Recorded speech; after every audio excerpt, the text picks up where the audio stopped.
What's going on, everyone? Dustin Koppel here, and I'm the traveling disc golfer. Today we are playing Cane Creek Park. This is a beautiful course in Cookeville, Tennessee. Hole 1 is right next to the creek, and this one we're going to be playing in the A position. You can throw a little flex forehand, turn over, something straight. B position is over there to the right side. Just missed that putt, came up a little short on my sidearm, tapped it in. Hole 2, once again, we're going to be playing A position, or B position, excuse me. They have 2 different positions on majority of them. Some of them they have 3. This one has there is like a high sidearm line to the left. There's a gap that's there where you go straight down the middle. Lefties, you get to a big hyzer if you want to, but tap that one in for birdie. Hole 3, this is in the B position. This one is a tough one to get a birdie on, in my opinion. Just because there's such low-hanging limbs and you got to travel through all these trees and carry going uphill. But if you can get to the top of the hill without hitting a tree, it's pretty easy par from there. Just laying up and then tapping in from there.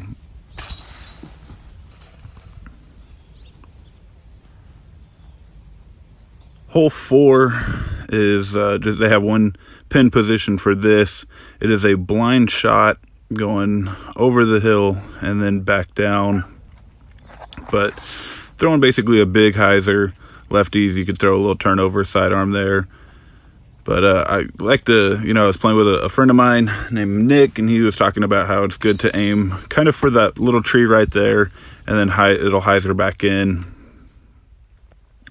Hole 5, they do have a par 4 on this one, but this is in the B position, so it's 408 uphill, and you have just got to rip one down the fairway. Pretty wide open though, road is OB, but you're just trying to get up on top of that hill past those trees. I did get past the tree and came up short. Almost had it. Tapping in for a par here. The long position is just a little bit further in the trees. Hole 6, this is going to be in the short pin position. This one, that tree is the only obstacle in the way, and you can throw backhand or sidearm around it. Pretty just stock hyzer shot, if you will, to the top of the hill and then getting as close as you can.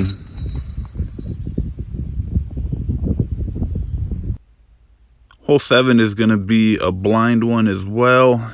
Even though it is pretty short, it is that hill that we just walked up and over is going to be basically blinding you from it. But it's always good to just kind of check, find an aiming point, throw. You can throw sidearm, backhand, whatever you want on this one because it is really wide open. Just make sure that you have a good judge on that distance, and it just takes a little bit of time to get used to on that one. Hole 8. If you try to go underneath that first tree right there, just because it goes back uphill, it is pretty difficult to do. It can be done, but if you throw past it towards that fence on the far side, going past the fence obviously is OB, but letting something come back in. Now, it did rain the day before I played for about 8 hours straight that day, and that little bridge right there, because that area was flooded. But that bridge is meant for disc golfers. Make sure you use it, or else you'll get a little wet there. As you can tell, there's a little lake in the background where that creek flows into, and it was definitely flooded. You'll see in this next one as well. But this is a pretty straight shot. There is a huge hyzer play, but you got to be throwing probably 450 if you're gonna have the distance to get there. Or you throw something straight down the middle. You can throw sidearm. Tons of options on this one, but just be careful of those guardian trees as you're coming in, and there is like a little creek that protects it as well, so it's kind of like a little island hole, but just came up short on that one as well for birdie. So here's a picture of the bridge going to hole 10, and this is what it looked like today after the amount of rain that they got. So you can loop back around, if you ever come out here and it rains and it's flooded. It is playable. You saw the first 9 holes. But to get to 10, back to where you started on 1, walk up those stairs. Then you'll get to hole 10. So once again, 2 pin positions on this one, straight ahead. And then there's one that kind of doglegs to the right. we're playing the one to the right. And you have going straight down the middle. This one, something that has to flip up, carry for a long time, then come back. To the right, there is a flex forehand shot that you can get a little bit closer, but that gap's a little bit smaller. So just playing for par there. Hole 11, first time I played this one, I ended up splashing off the chains as I thought I had an ace, but it bounced out. Getting a little bit tight here in the woods, but I like to throw this high hyzer, and you know, it'll kind of just funnel back down. Ended up clipping one of the branches though today. Just gonna lay it up because this is a high elevated basket. My disc caught its edge and rolled, but yeah, I'm about 6'4", and as you can tell, it is a little bit higher than me, so definitely an elevated basket. Then to go to the next hole, going to 12, I believe. Just going to make a left, go across the playground here, and then you'll see an opening. That's basically, we're going to go to 12. This is, in my opinion, the toughest hole on the course. The tightest wooded one, dogleg right, par 3. Once again, Nick told me that some of the OGs of this course, they like to do this roller play, so I started messing around with it, and it does work pretty well. I've yet to have a birdie look at it, but I've been getting down here, and this was just kind of a failed attempt of an upshot, but I got a lucky tree kick there to put me in the middle of the fairway to tap in for a par. And a par feels really, really good on this hole. Hole 13, you're going to see 2 different time-lapse videos. Originally, it was in the A position. I did want to show you guys that one, but today when I went back to play, it was in the B position, which I was excited just to kind of have 2 different video clips there for you guys. This one, there is a small gap to the right that you can try, or you have like a high sidearm or turnover. And I ended up, there's 2 big trees there, and I ended up hitting the first big tree. Had a weird, awkward putt. But hole 14, this one, I feel really bad for this club. This basket, I guess, has been stolen twice now. And just recently it was stolen again. You know, that's a terrible thing when that happens, but they put in some branches where it is in the B position, so I was just playing object golf. And this layup was just pitiful. Ended up just throwing nose up, sidearm, ended up on the opposite side, but got to pull out my tilt. I love throwing this on roller when I'm in trouble because it'll just curl up really well. And you'll see here in a second where that pin used to be, where that branch is. I was just, like I said, playing object golf, but I know they are getting a new basket put in.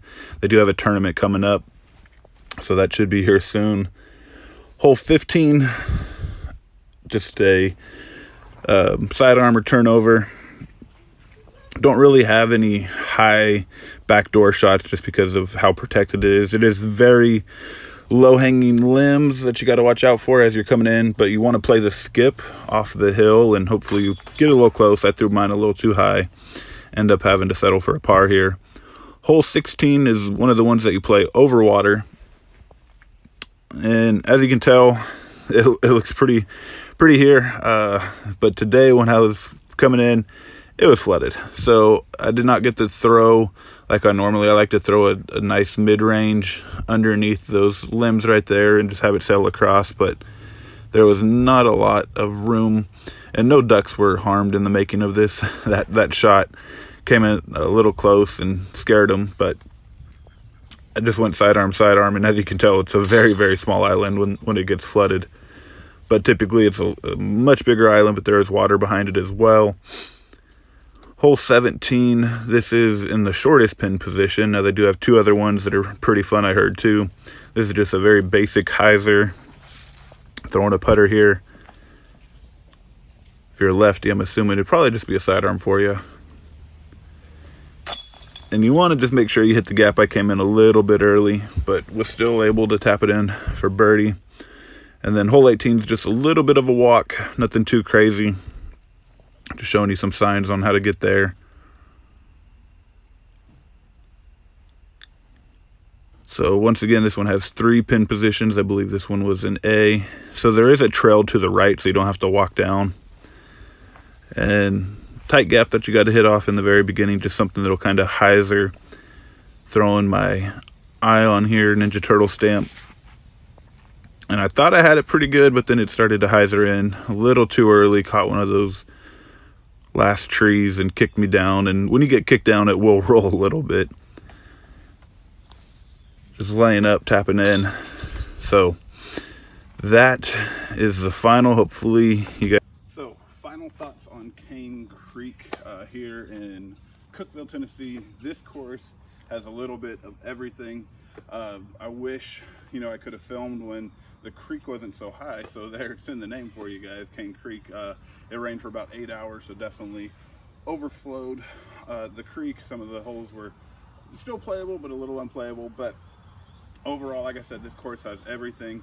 The layouts, they can make them in long positions to where you are going to have to pull out the distance drivers, give you some different looks. The woods, they have some that are somewhat open and they have some that are really tight, so you get a great mix of that. And then you play over water on one hole also. So Cane Creek here in Cookeville, Tennessee definitely has everything. Hopefully you guys check it out and subscribe to the channel. Take care.